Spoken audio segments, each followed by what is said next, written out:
Selamat pagi adik-adik semuanya.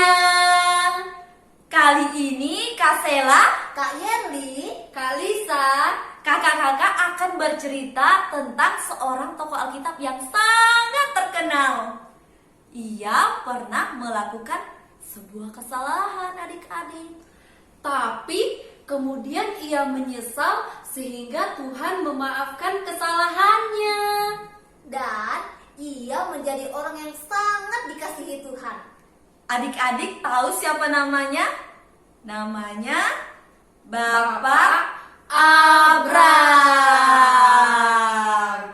Yuk ikutin ceritanya. Bapak Abram ini adalah orang yang sangat dikasihi Tuhan adik-adik. Ia tinggal bersama istrinya Sarai dan Lot keponakannya. Mereka tinggal di tanah Negeb. Namun, tiba-tiba di sana terjadi kelaparan yang sangat hebat. Di sana tidak ada makanan, tidak ada minuman. Semua tanah menjadi gersang, daun-daun berguguran adik-adik. Ternak mereka juga tidak ada makanannya. Wow, mereka sangat kelaparan adik-adik di sana. Pasti mereka sangat kesusahan. Aduh, bagaimana ya? Bagaimana ini paman? Makan kita sudah habis dan ternak-ternak kita juga tidak ada makanannya. Kita tidak bisa lama-lama untuk tinggal di sini, paman. Lot, tenanglah. Tuhan tidak mungkin membiarkan kita kelaparan. Percayalah. Bagaimana jika kita pergi ke Mesir? Siapa tahu di sana tidak terjadi kelaparan. Benar, paman. Siapa tahu di sana kita bisa mendapatkan makanan dan ternak-ternak kita bisa makan. Baiklah, aku akan meminta izin dulu kepada Tuhan. Ternyata Abram mendapat izin dari Tuhan adik-adik.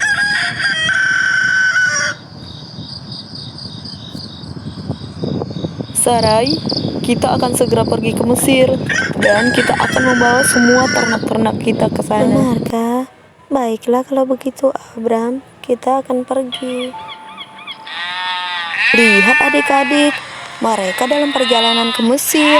Mereka membawa banyak barang bawaan ya. Ternak mereka juga mereka bawa. Nah, sampailah mereka ke tanah Mesir. Wah, ternyata Sarai adalah perempuan yang sangat cantik adik-adik. Dalam perjalanan, Abram berkata kepada Sarai, "Sarai, kamu adalah perempuan yang sangat cantik. Aku takut kalau orang Mesir tahu bahwa aku adalah suamimu, mereka akan membunuhku. Oleh sebab itu, kamu harus mengatakan kepada mereka kalau aku adalah abangmu." Baiklah, Abram. Aku akan mengatakan bahwa aku adalah adikmu. Nah, sekarang Abram tiba di istana Firaun adik-adik. Kira-kira apa yang dia lakukan ya? Berhenti. Ada keperluan apa Tuhan datang kemari? Tolong Tuan, kami dari Kanaan. Di sana terjadi kelaparan yang sangat hebat. Tidak ada makanan, tidak ada minuman. Ternak-ternak kami juga kelaparan. Dapatkah Tuhan membantu kami? Maaf Tuan, saya tidak bisa membantu. Silakan Anda pergi dari sini. Tolong Tuan, kami tidak tahu harus pergi kemana lagi. Kami membawa banyak ternak, dan kami tidak ada makanan untuk diberikan kepada ternak-ternak kami. Oke, baiklah. Perempuan ini sangat cantik. Apakah dia istrimu? Bukan Tuan, dia adikku. Baiklah, aku akan membantu. Mari ikut denganku. Wah, ternyata Abram berbohong adik-adik. Ia tidak jujur mengatakan bahwa Sarai adalah Yang mulia, istrinya. ada yang ingin bertemu. Silahkan, dari manakah orang-orang ini berasal? Yang mulia, mereka berasal dari Kanaan dan ingin berbicara dengan yang mulia. Baik, bicaralah. Yang mulia Raja, namaku Abram. Di negeriku sedang terjadi kelaparan yang sangat hebat dan tidak ada makanan. Ternak-ternak kami juga kelaparan.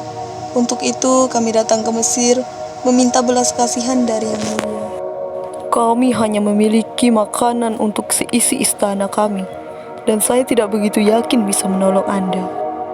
Prajurit, Suruh mereka keluar sekarang juga. Yang mulia, ini adalah permintaanku. Kami tidak tahu harus kemana lagi. Tolong yang mulia. Kami tidak mungkin bisa pergi jika yang mulia tidak menolong kami. Baiklah, aku akan membantumu. Lalu siapakah wanita ini? Maaf yang mulia, dia adalah adikku. Adikmu adalah perempuan Ibrani yang sangat cantik, Abram. Aku ingin mengundangnya makan bersamaku. Terima kasih yang mulia. Engkau adalah raja yang sangat baik. Ternyata Raja Firaun tertarik kepada kecantikan Sarai, adik-adik. Dan ia berencana untuk menjadikan Sarai sebagai istrinya. Ia tidak tahu bahwa Sarai adalah istrinya Abram. Lihat adik-adik, Abram mulai menyesal. Ia menyesal karena ia tidak berkata jujur kepada Firaun. Ia takut bahwa Raja Firaun akan segera menikahi Sarai. Abram, aku sungguh minta maaf atas apa yang kalian alami. Tapi sekarang, kamu tidak perlu khawatir, karena aku akan memberikan segalanya kepadamu. Ini adalah keajaiban bagiku yang mulia. Terima kasih atas semua pemberianmu. Tentu Abram, dan aku ingin mengatakan bahwa aku ingin menikahi adikmu. Ia akan menjadi ratu di negeri ini. Mendengar perkataan Firaun, Sarai sangat sedih. Tapi Bapak Abram tidak bisa berbuat apa-apa. Sarai, ikutlah denganku. Ada yang ingin kubicarakan denganmu. Dan kamu Abram, jika kamu mau, kamu bisa tinggal di istanaku. Sarai, engkau adalah perempuan yang sangat cantik. Aku telah jatuh cinta kepadamu. Maukah engkau menjadi ratuku? Ketika Raja Firaun ingin memegang tangan Sarai, tiba-tiba tangannya menjadi kaku, adik-adik. Kenapa begini? Apa yang telah kau lakukan kepadaku? Tuhan marah kepadamu yang mulia. Ada sesuatu yang disembunyikan oleh perempuan ini. Katakanlah sekarang, siapakah engkau sebenarnya? Aku adalah istri Abram, maupun aku yang mulia. Apa? Mengapa engkau membohongiku? Oleh karena engkau, Tuhan menjadi marah kepadaku. Prajurit, panggil Abram sekarang.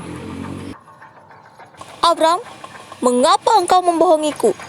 Oleh karena engkau, Tuhan marah kepadaku, dan seluruh isi istana kena tulah oleh perbuatanmu. Kenapa engkau mengatakan bahwa dia adalah adikmu? Dan mengapa engkau tidak mengatakan bahwa dia adalah istrimu? Maaf tuanku, aku telah berbohong kepadamu.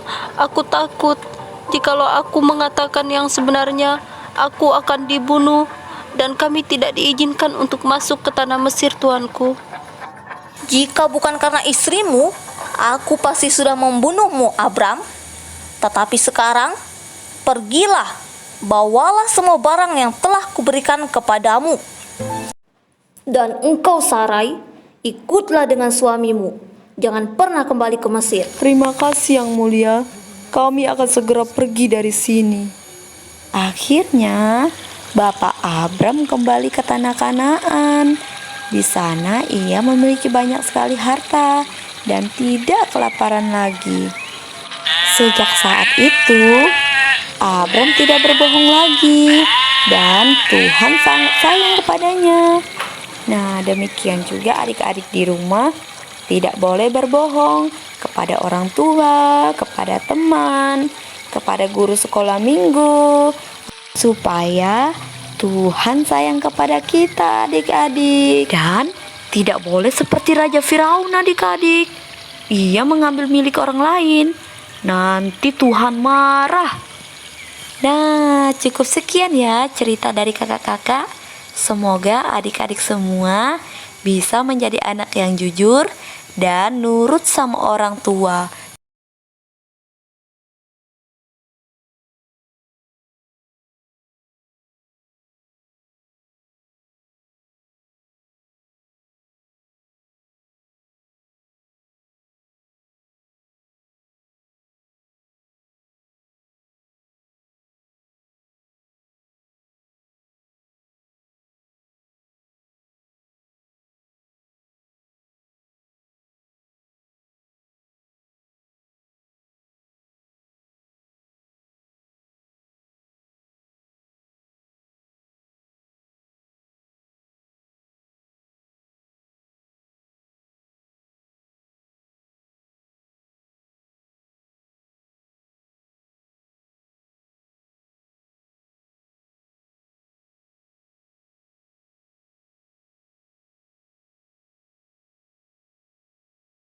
supaya kita disayang Tuhan adik-adik.